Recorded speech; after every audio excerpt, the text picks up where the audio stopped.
飞飞上菜。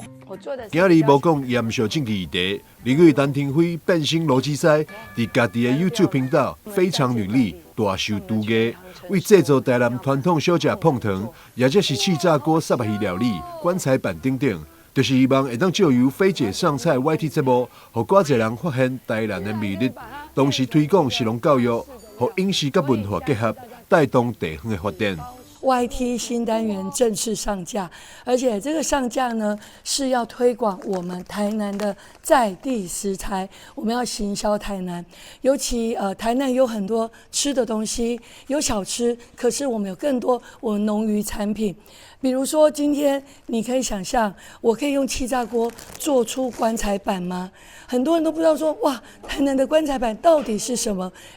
我可以借着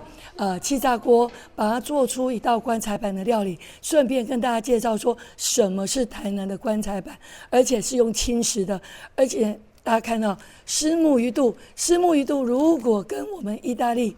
的这个食材结合在一起，用我们的气炸锅一样可以用最快速的方式把大家的喜欢的一个料理产生出来。我相信这也是能够推动我们台南食材，还有我们的小番茄，还有我们的砂糖，可以知道鱿鱼游戏最夯的里面有一个我们的碰藤，